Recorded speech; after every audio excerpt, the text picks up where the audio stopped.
ይህ ኪኒውስ ነው። ኪኒውስ አዲስና ወቅታዊ መረጃዎችን ወደ እናንተ የሚያደርስ ሲሆን ላይክ፣ ሰብስክራይብ እና ሼር በማድረግ አጋርነታችሁን እንድትገልጹ እንጠይቃለን። ሰላም ጤና ይስጥልን ውድ ተመልካቾቻችን፣ ይህ ኪኒውስ ነው። ኪኒውስ ወደ እናንተ የዕለቱን ዜናዎች ከማድረሱ በፊት በቅድሚያ ማርስተ ዜና። አሜሪካ ለስድስተኛ ተከታታይ ምሽት በከፈተችው ጥቃት የኢራን የሲቪል መሰረተ ልማቶችን መደብደባቸው ተገለጸ። የእነ ጀነራል ጻድቃን ምክር ቤት ፌዴራል መንግስት በትግራይ ጉዳይ ግዴታውን እንዲወጣ የሚጠይቅ ሰላማዊ ሰልፍ ሊያካሂድ ነው ተባለ። ትግራይ ውስጥ የሚካሄደውን ወታደራዊ አፈሳ የሚቃወም እንዲሁም ፌዴራል መንግስት በክልሉ ጉዳይ መንግስታዊ ግዴታውን እንዲወጣ የሚጠይቅ ሰላማዊ ሰልፍ በመጪው ቅዳሜ በአዲስ አበባ ከተማ እንደሚካሄድ አዘጋጆቹ አስታወቁ። በመዲናዋ መስቀል አደባባይ በሚካሄደው ሰልፍ ያዘጋጀው ግንቦት ላይ የተቋቋመው የትግራይ ሰላምና ለውጥ ምክር ቤት እንዲሁም ሚዲያና ህዝብ ግንኙነት አስተባባሪ ከበደ አሰፋ ለቢቢሲ ተናግረዋል። ከሁለት ወር በፊት በአዲስ አበባ ከተማ የተመሰረተው ይህ ምክር ቤት በትግራይ ክልላዊ መንግስት ለውጥ ለማምጣት እንደሚሰራና የሽግግር ሂደቶችን ለማመቻቸት እንደሚንቀሳቀስ ገልጸዋል። ምክር ቤቱ በውስጡ የህዝባዊ ወያነ ሓርነት ትግራይ ህወሓት የተለያዩና የተቃረኑ ፖለቲከኞች እንዲሁም የትግራይ ፖለቲካ ፓርቲዎችን ይዟል። በምክር ቤቱ ስር የተቋቋሙ ኮሚሽኖችም የሚመሩት ጀነራል ጻድቃን ገብረትንሳኤ ናቸው። በጠቅላይ ሚኒስትር አብይ አህመድ የምስራቅ አፍሪካ ጉዳዮች አማካሪ ጌታቸው ረዳ የሚመራው ዴሞክራሲያዊ ስምረት ትግራይ ፓርቲ ስምረት ከምክር ቤቱ አባላት አንዱ ነው። ከህወሓት በተለዩ አመራሮች የተመሰረተው ሌላኛው ፓርቲ ወለዶ ትግራይ፣ አረና ትግራይ ለዲሞክራሲና ለሉዓላዊነት አረና እንዲሁም ትንሳኤ ሰብዓ እንደርታ ተጠቃሽ ናቸው። የትንሳኤ ሰብዓ እንደርታ ሊቀመንበርና የምክር ቤቱ የህዝብ ግንኙነት አስተባባሪ የሆኑት አቶ ከበደ እንደሚናገሩት ቅዳሜ ሐምሌ 11 ቀን 2018 ዓ.ም ሊካሄድ የታቀደው ሰልፍ ሁለት ዋና ዓላማዎች አሉት። በቀዳሚነት የሚጠቀሰው በክልሉ የሚካሄደው የግዳጅ ወታደራዊ አፈሳ ነው። የኢትዮጵያ የሰብአዊ መብቶች ኮሚሽን ኢሰመኮ እንዲሁም ዓለም አቀፍ የሰብአዊ መብቶች ተቋማት ሂዩማን ራይትስ ዎች ባወጣቸው መግለጫዎች በክልሉ የሚካሄደው የግዳጅ ወታደራዊ ምልመላ እንዲቆም መጠየቃቸው ይታወሳል።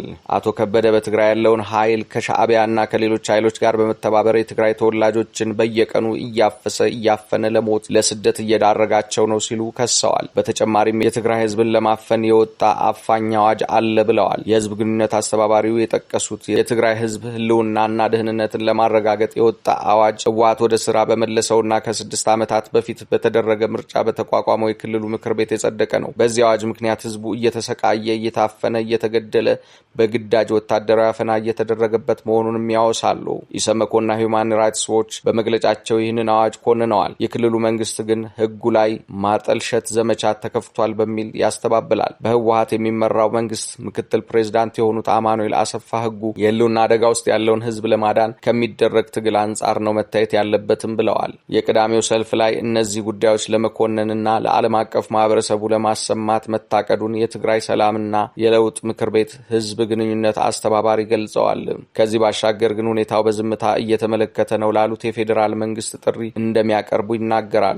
ይህንን እያየ የመንግስት ዝምታ አግባብነት እንደሌለው መንግስታዊ ግዴታውን እንዲወጣ ጥሪ ለማድረግ ያለመ ሰላማዊ ሰልፍ ነው ብለዋል። ቢቢሲ በሰልፉ የሚጠየቀው መንግስታዊ ግዴታ ምን እንደሆነ ለህዝብ ግንኙነት አስተባባሪ ከበደ ጥያቄ አቅርቧል። መንግስት ይህንን ኃይል ከቻለ በሰላማዊ መንገድ ትጥቁን ፈቶ ሰላማዊ የፖለቲካ ትግል እንዲያደርግ ማድረግ ይጠበቅበታል። ካልሆነ ግን አስፈላጊ የተባለውን ሁሉ አድርጎ ይህንን ህዝብ ከዚህ ኃይል ነጻ ማውጣትና ደህንነቱን የመጠበቅ ህገ መንግስታዊ ግዴታ አለበት የሚል ምላሽም ሰጥተዋል። ምክር ቤቱ ይህንን ሰልፍ ለምን አዲስ አበባ ከተማ እንደሚያካሄድ ለተጠየቀው ጥያቄ ደግሞ ጥሪ የምናደርግላቸው አካላት መንግስትም ሆነ የዓለም አቀፍ ተቋማት እዚህ ስላሉ ነው ሲሉ እንደ ምክንያት ጠቅሰዋል። አዲስ አበባ ጥሪ የሚደረግለት የኢትዮጵያ መንግስት መቀመጫ መሆኗን እንዲሁም ከትግራይ ቀጥሎ በርካታ የትግራይ ተወላጆች ያሉባት ከተማ መሆኗን ገልጸዋል። በአዲስ አበባ የሚካሄደው ሰልፍ በተመለከተ የትግራይ ኮሚኒኬሽን ጉዳዮች ቢሮ አወጣ የተባለውና በክልሉ መገናኛ ብዙሃን በኩል የተሰራጨው መግለጫ የትግራይ ህዝብና የትግራይ ህዝብ ወዳጆች እንዲያወግዙት ጥሪ አቅርበዋል።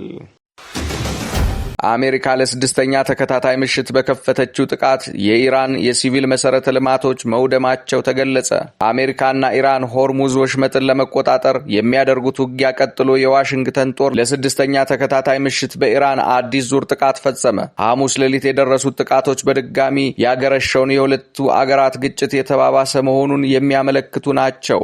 አሜሪካ የኢራን ድልድዮችን፣ ባቡር ጣቢያዎችን፣ የአየር ማረፊያን ጨምሮ በተለያዩ የሲቪል መሰረተ ልማቶች ላይ ጥቃት መፈጸሟን የቴህራን የመንግስት መገናኛ ብዙሃን ዘግበዋል። በሆርሙዝጋን ግዛት ከባንደር አባስ የምዕራብ አቅጣጫ የሚገኝ አንድ ድልድይ መመታቱን ቢቢሲ ዘግቧል። ቢቢሲ ስለ ጥቃቱ ለዋይት ሃውስና ለአሜሪካ ጦር ማዕከላዊ እዝ ሴንትራል ኮም ጥያቄም አቅርቦ ነበር። በተጨማሪም የአሜሪካ ሚሳኤሎች በሆርሙዝ አቅራቢያ የሚገኘውን ቃሽም ደሴት እንዲሁም የኒውክሌር ኃይል ማመንጫ ጣቢያ መገኛ የሆነውን ቡሼህርን መጥተዋል። የወደብ ከተማውን ባንዳር አባስንም የሚሳኤሎች ኢላማ ሆኗል። የአሜሪካ ማዕከላዊ እዝ የፈጸሙት ጥቃቶች የኢራን ወታደራዊ አቅም ይበልጥ ለማዳከም ያለሙ ናቸው ተብሎ ተገልጿል። በተጨማሪም አሜሪካ በሆርሙዞች ላይ የጣለችውን እገዳ ሊጥስ የነበረ አንድ መርከብ መቆጣጠሩን አስታውቋል። ሴንትራል ኮም በዚህ ዙር ጥቃት የደረሰባቸው በሚል በዘረዘራቸው በርካታ የኢራን ጦር ኢላማዎች ውስጥ ድልድዮችን አልጠቀሰም። በዚህ ጥቃት የተሳተፉት የአሜሪካ የጦር አውሮፕላኖች፣ ድሮኖችና የጦር መርከቦች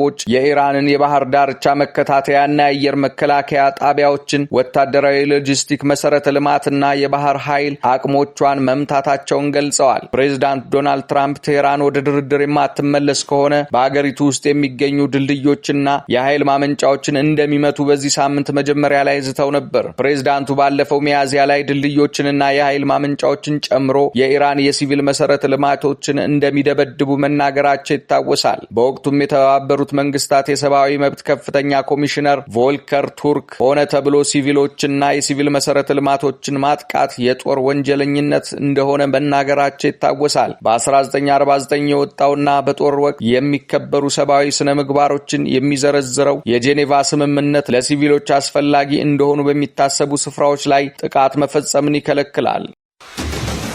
ይህ ኪኒውስ ነው። ኪኒውስ አዲስና ወቅታዊ መረጃዎችን ወደ እናንተ የሚያደርስ ሲሆን ላይክ፣ ሰብስክራይብ እና ሼር በማድረግ አጋርነታችሁን እንድትገልጹ እንጠይቃለን።